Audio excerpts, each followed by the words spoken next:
युद्ध की त्रासदी ऐसी दिखती है, जलती, धधकती, भयावह, जहां जिंदगी की कोई बिसात नहीं होती, जहां होती है सिर्फ मौत, सिर्फ बारूद, सिर्फ आग। झुलसते इंसान, बर्बाद होता मुल्क। लेकिन ये त्रासदी एक मुल्क तक सिमटने वाली भी नहीं, ये आग कई देशों तक फैलने लगी है। रूस के दुश्मन देशों का एक एक करके नंबर आ गया है, क्योंकि ट्रंप की कुख्यात मिसाइल से रूस पर हमला हो गया है। ज़ेलेंस्की ने सुपर पावर को पुतिन से भिड़ा दिया है। रोमानिया रूट से यूरोप में घुसने लगा है रूस। नेटो को सबूत के साथ भयानक सजा देंगे पुतिन।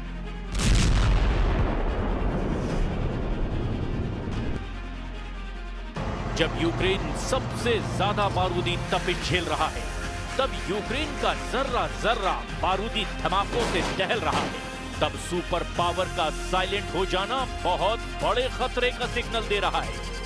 अचानक अमेरिका ने पुतिन के हमलों पर चुप्पी साध ली है। अचानक ट्रंप ने बेरुखी की चादर ओढ़ ली है, जबकि पुतिन ने हमलों का विस्फोटक राउंड शुरू कर दिया है। यूक्रेन में किस कदर बारूदी कोहराम मचा है, उसका भयानक दृश्य देख लीजिए।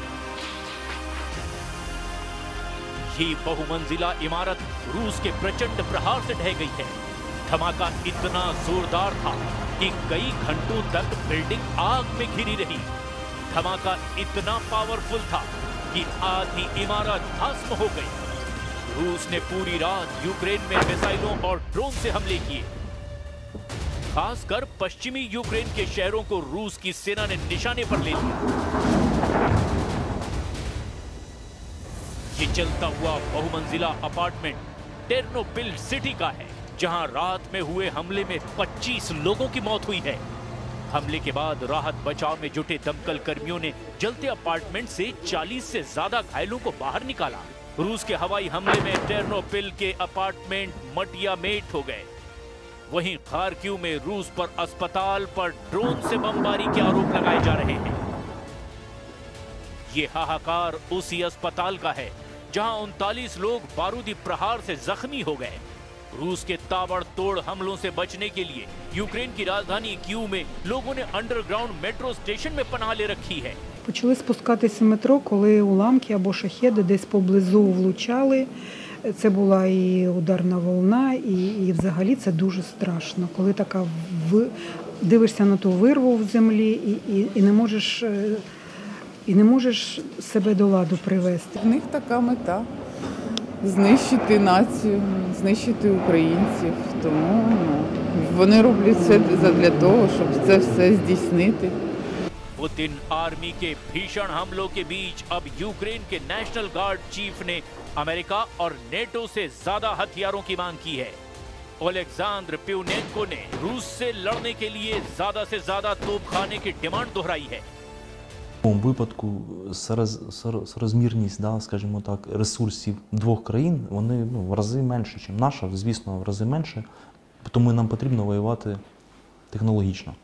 А це наземні роботизовані комплекси, це дрони, ну і, в принципі, якби і артилерія.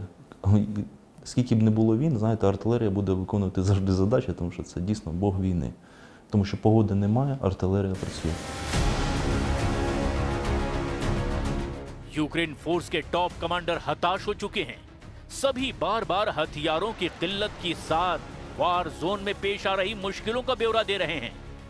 जमीनी लड़ाई में यूक्रेन की सेना बैकफुट पर आ गई है, क्योंकि गीली मिट्टी वाले बैटल ग्राउंड में युद्ध के लिए हथियार यूक्रेन के पास कम पड़ने लगे हैं। तो क्या इसी वजह से अमेरिका की लॉन्ग रेंज मिसाइलों से यूक्रेन ने रूस के अंदर हमले तेज कर दिए हैं? ये तस्वीर देखिए, रूस ने इसे रिलीज किया है इस दावे के साथ कि ये अमेरिका की मिसाइल है। यूक्रेन ने लंबी दूरी तक धमाका करने वाली ऐसी 4 मिसाइलों से रूस को दहलाने की कोशिश की। रूस के वोरोनेज शहर पर 4 ATACMS मिसाइलों से यूक्रेन ने हमला किया। रूस के रक्षा मंत्रालय ने दावा किया कि अमेरिका की लंबी दूरी तक हमला करने वाली सभी मिसाइलों को S-400 से मार गिराया गया। रूस ने ट्रंप की मिसाइल का शिकार S-400 के साथ पैंटर मिसाइल और गन सिस्टम के संयुक्त हमले से किया है। अमेरिकी मिसाइलों के चीथड़े उड़ाने के बाद रूस ने उसके कबाड़ का वीडियो भी जारी कर दिया। रूस ने यह भी बताया कि ये सभी मिसाइलें यूक्रेन के खार्किव से लॉन्च की गई थी। जैसे ही लॉन्ग रेंज मिसाइल से हमले का अलार्म रूस में आया, जवाब में पुतिन की सेना ने स्कंदर M मिसाइलें दाग दी। जनवरी 2025 के बाद ये पहली बार है जब यूक्रेन ने रूस के अंदर लंबी दूरी की मिसाइलों से धमाके किए हैं। जनवरी में पुतिन ने पश्चिमी देशों के मिसाइल से हुए हमले के जवाब में हाइपरसोनिक मिसाइलों से पलटवार किया था। अमेरिकी ATACMS और ब्रिटेन के स्टॉर्म शैडो मिसाइलों से हमले होने पर पुतिन ने एटम बम से जवाब देने की धमकी दी थी। तब हमले पर ब्रेक लगा दिया गया था। हालांकि अब फिर से यूक्रेन उन्हीं मिसाइलों की तरफ देखने लगा है, जिससे भड़के रूस ने रौद्र रूप अख्तियार कर लिया था। एक तरफ जहां रूस यूक्रेन को बेरहमी से पीटता रहा है, वहीं प्रेसिडेंट ट्रंप ने अपने कदम पीछे खींच लिए हैं। कल तक ट्रंप सीधे पुतिन से बात करके युद्ध खत्म करवाने का दावा कर रहे थे, वहीं अब उन्होंने अपने दूतों को पुतिन को मनाने के मिशन पर लगा दिया है। अमेरिकी सेना के सचिव डैन ड्रिस्कॉल और army chief of staff general Randy George Ukraine की राजधानी कीव पहुंचे हैं। ट्रंप के दोनों दूत फिर से यूक्रेन की लीडरशिप के साथ मिलकर रूस से शांति वार्ता शुरू करने का रोडमैप तैयार कर रहे हैं। यूक्रेन के बाद ट्रंप के दूत रूस के अधिकारियों से बैठक करने की उम्मीद जता रहे हैं। हालांकि पुतिन ने अब अपना मिशन नेटो शुरू कर दिया है। पुतिन ने यूक्रेन के बाद जितने भी दुश्मन हैं, उन्हें एक एक कर टहलाना शुरू कर दिया है। पुतिन की आंख की किरकिरी बना पोलैंड बढ़ते खतरे को भांप चुका है। असल में पोलैंड की यूक्रेन जाने वाली रेल लाइन पर हुए हमले के आरोप रूस पर लगाए गए। पोलैंड ने रेल लाइन विस्फोट को देश पर हमला कहा। पोलैंड के विदेश मंत्री ने रूस को धमकी दी है कि रेल लाइन विस्फोट का करारा जवाब दिया जाएगा। Rosyjskie GRU rutynowo do swojej brudnej roboty wynajmuje podwykonawców pod fałszywą flagą. Tym razem był to akt nie tylko dywersji jak poprzednio, lecz akt terroru państwowego, gdyż jasną intencją było spowodowanie ofiar w ludziach. Poland ने दावा किया कि Ukraine जाने वाली rail line पर हमले के लिए रूस ने यूक्रेन के 2 गद्दारों को मोहरा बनाया। पोलैंड ने सभी जांच के बाद जानकारी दी कि रूस के राजनयिकों पर प्रतिबंध लगाया जा रहा है। पोलैंड ने साफ धमकी दी है कि रूस से बदला लेने के लिए अब किसी भी हद को पार किया जा सकता है। Rosyjskie GRU rutynowo do swojej brudnej roboty wynajmuje podwykonawców pod fałszywą flagą. Tym razem był to akt nie tylko dywersji jak poprzednio, lecz akt terroru państwowego, gdyż jasną intencją było spowodowanie ofiar w ludziach.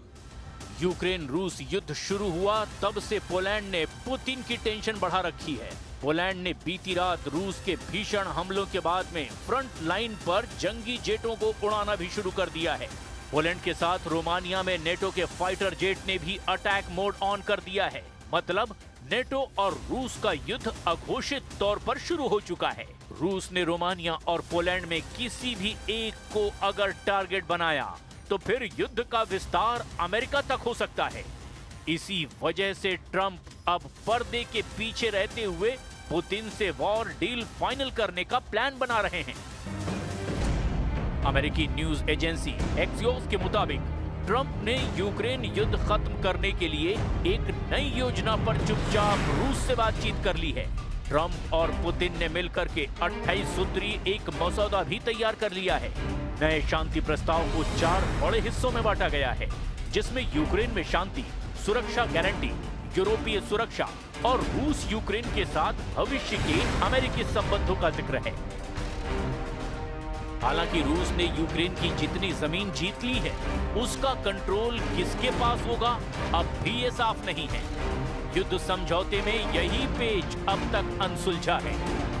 रूस जीती हुई जमीन से पीछे हटने को तैयार नहीं, यूक्रेन अपनी 1 इंच जमीन छोड़ने पर राजी नहीं, इसीलिए समझौता मुमकिन नहीं। यानी युद्ध लंबा खिंचता जाएगा, रूस यूक्रेन में बढ़ता चला जाएगा।